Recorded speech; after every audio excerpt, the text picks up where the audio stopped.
Hello, good afternoon, my lovely friends, and how are we all? Welcome back to my channel. It's Sam back here with another little video. Hope you're all doing okay. It's quite a nice day here in the northwest of England, so I am sat in my usual spot, doing my usual thing and just trying to get by through life by making pretty things. Hope you're all right. Just a reminder, just a bit of housekeeping. This is a chatty channel, so if that's your bag and you like to have a bit of a catch up, then welcome, and it's wonderful to have you here. If not, then please feel free to mute me. Some people do. That's fine by me. Right, so today I thought we would have a look at these little cuties. Now this little link is absolutely brilliant. It's wonderful for these little bracelets that I've made with seed beads. You know me, I like to have seed beads in my jewellery just because I think wire and beads, little seed beads go together really nicely. You can make these little cuties into little earrings depending upon, you know, what kind of beads you want to put on. You can make them as long or as short as you like. The little component is suitable for a little dangle, or for a longer dangle, or for a mega long dangle. You can have 3, 4, 5 shoulder dusters if you wanted to. Really, really pretty. So I'm going to go through how to make this one today. This one I'll talk about because the beads are slightly offset because they're larger beads, but we'll make some of these components for another one of these really pretty bracelets. All right, so let me take these off and then I can refer to them as we're going along. Super easy to make, but really, really stunning on the wrist, or indeed around the neckline. If you wanted to make that into a beautiful necklace, you could do. So let's stop the waffle and have a look at what we need. So obviously we're going to need some wire. So I'm using the all-encompassing 18 gauge 1mm. I'm using bare copper wire because I probably will put a patina on these, because I think it would look really pretty. But use whatever wire you like. It would be nice and silver, I think. So 1mm 18 gauge. You're also going to need your usual tools. So raise your raise your tool stash and come up with you know, the usual tools that you like. So that's pretty much all you're going to need. I'm using a 2 to 9mm increment bail making plier today, but you can use whatever you like. The measurements, however, that I give you today are based on this plier. Cutters, chain nose, and I've got a wider chain nose wrapped with a bit of plaster tape, bandage tape, whatever you like to call it. I think you call them bandages in the US, don't you? It's sort of plaster, sticky material. Painter's tape will do, mainly because we're going to be grabbing this part and you don't want to mar your wire. Okay, so I'll clear the table and we'll get going. See you in a few. And we are back. So I forgot to mention, obviously, you're going to need some beads, obviously. My very good friend Linda at Gumnut Lane Jewellery was very gracious, and we realised at the last minute that when I came up with this design in my head, she'd actually done a very similar tutorial a few months ago, but without the beads. So thanks for your graciousness and your understanding there, Linda, because, you know, it's horrible if you find out that you've, you know, done a tutorial that's very similar to one of your contemporaries, but she was very gracious because I've got beads on mine and she doesn't. So I'll link Linda's channel in my description box and you can go check her out, and please do, because she's wonderful and she does lots of really wonderful links and some very beautiful organic jewellery. So if you're watching, Linda, thank you. So let's go ahead and make these. So you're going to need, these ones here are 5/0 seed beads, which are very beautiful, and I think they go very well with the copper. This bracelet was made with 3/0 seed beads. Now when you come to make the little components themselves, you'll work out for yourself the kind of seed beads or whatever that will fit on. All right, the earrings that I've made, actually, I made with 6/0s and a couple of 11/0s. So you'll you know, when you make them yourself, you'll find out what actually fits around on them. All right, so let's get going. So you're going to need to take each one of these little units, measures. I will just measure it for you. So that's handy to know, isn't it, if you're going to be making something that you need a specific size for. I'm going to say around about 2 centimeters from one end to the other, which is about 3/4 of an inch. All right, so that's the measurement of the actual thing itself. Now what I do is I tend to make a lot all at once and then join them together. So 4.5 inches of wire, which is around about 11.5 centimeters. But I always have a little bit extra over because I just find it easier. So what we do is we come in with our bail making plier. I think bail making plier would probably be the best idea for the consistency of the loops, but if you're really proficient, which I'm not, in the use of round nose pliers, then obviously this is 9mm, this larger one. So I place the wire approximately, let me just move that out of the way, approximately 1/3 of the way down my wire. And with the long end, I cross that over the top of the short end and make this shape here. So you've got essentially 1/3 and approximately 2/3 on either side, like so. I then come in with my 4th step, which is 2, 3, 4, 5mm, and place the plier thus so that your 4th step is grasping the wire like so.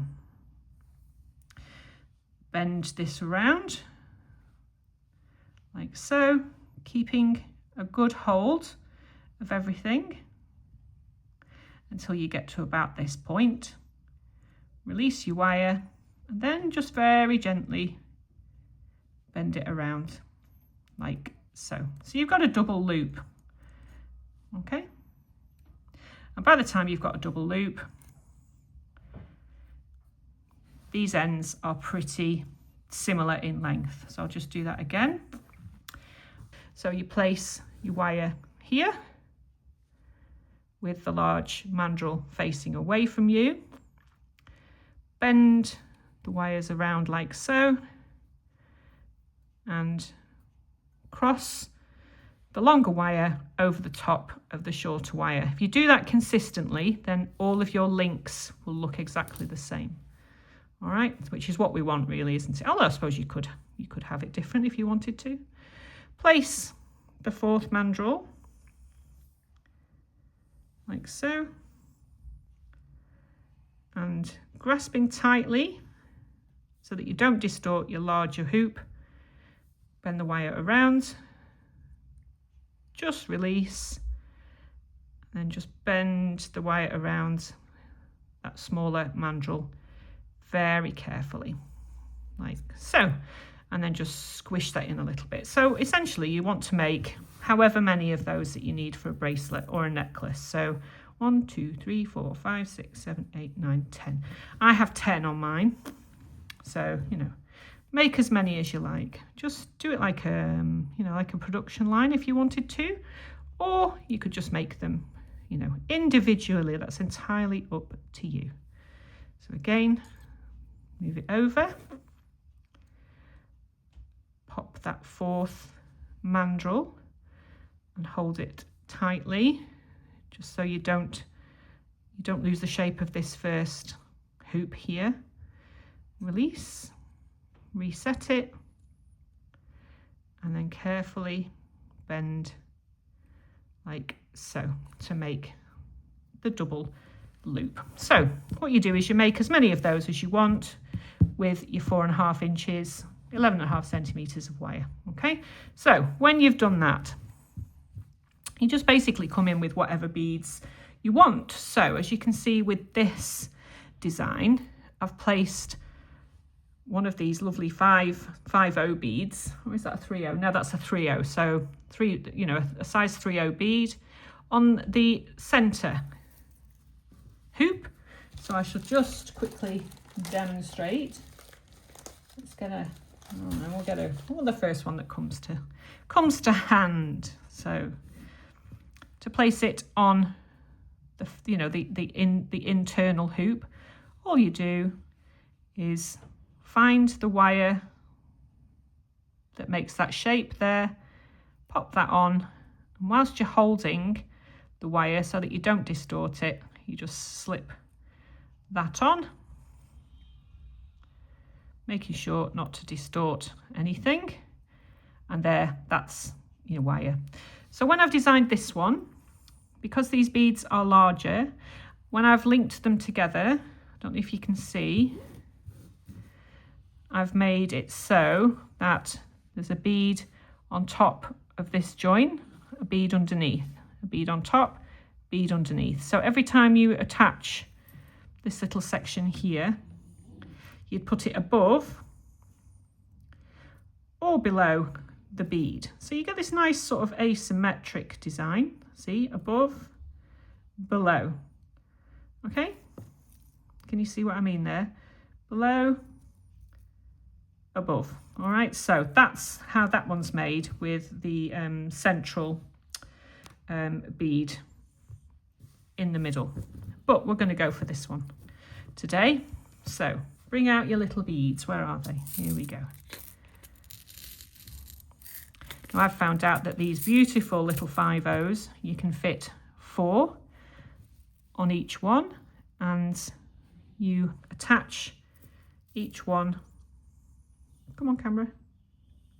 You attach each one in between each of the 4. Looks very, very pretty, I think, don't you? Beautiful on the wrist.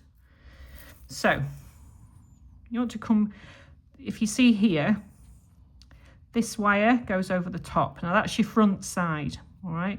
Don't know if you can see the difference. Can you see how structural that is? So that this wire coming over the top constitutes the front of the design for me. Can you see the back? I hope that's picking up on the camera. So this is the front. So what you do is you turn it to the back and pop your 4 beads on. 1, 2, 3, and 4, like so. Holding these 2 hoops as best you can so that you don't lose any of the structure of the loops. Literally just very gently push those on. So as you can see, we have our little design here with our 4 little beads on. Okay, so I would do that a few times, and you know, like I do, if you want to do it in a production line, that's fine. I prefer to do it this way because I find I get more consistent loops and wraps and things like that if I do it all at once. Just pop those on like so. Dead easy, but super effective, I think. Okay, so that's that one, and then that's that one. Lovely. So what we need to do now is we have to make this way. So you come in with your plier and grasping it just where the wires meet, like so. Hold this in your thumb and forefinger or whatever, and just put a bit of an angle in so that this wire is straight, because we're going to be wrapping this wire around it. So again, I would do that with all of my little links, and just where the wire crosses, put a little angle in it like so. Okay, so do all of those. The next thing we want to do is we need to wrap this wire around this wire here, all right? But if you do this incorrectly, you will lose the shape of your loops. So what I suggest you do is come in with a pair of pliers, wide nose pliers, flat nose pliers, or a plier with a wider section here, and grasp across this here. You want to grasp it relatively tightly because we want to be wire wrapping here. So I've found that if I put a bit of tape over, it doesn't mar my wire. It keeps everything nice and tidy. So come in with your, why is this not, there we go, honestly. So come in with your other plier and start to wire wrap. So I put 3 wraps around mine, 1 and 2 and 3, like so. And then what you do is, if that's spread around a little bit, there you go, you just pop it back into shape, like so.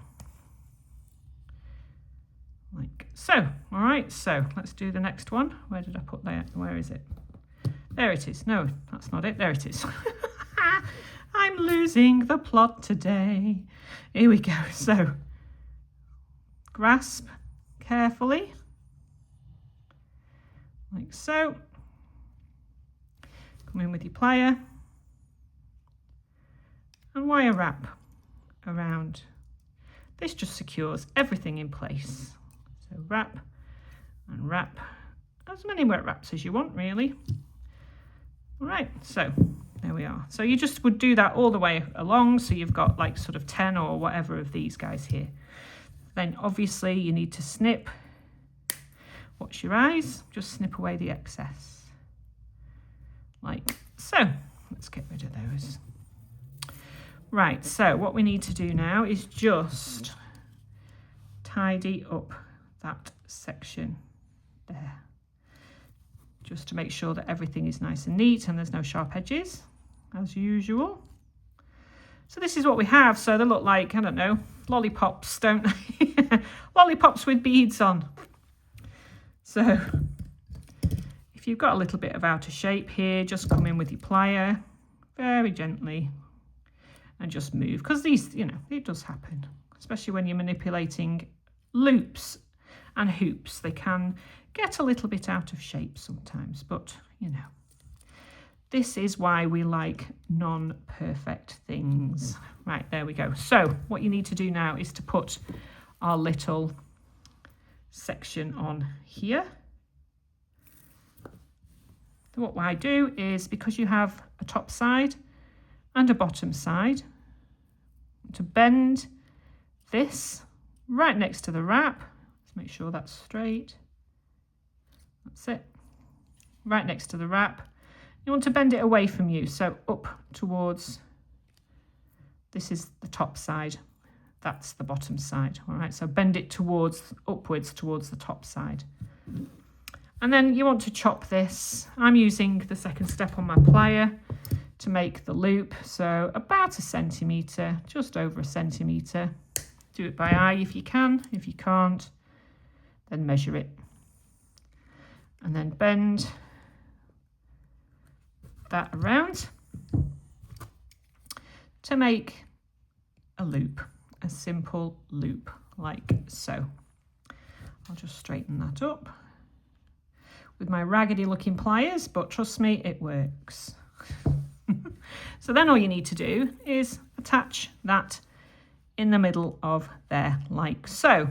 All you need to do then really is to come in with your plier, open, and attach it in between your sets of beads. So it depends on what beads you're doing. Obviously, if you're making this version with the bead in the middle, it doesn't make any difference, except I say below and then above, and then below and then above. You know what I mean? Just makes it look a little neater. And there you are. So that's beautiful, isn't it?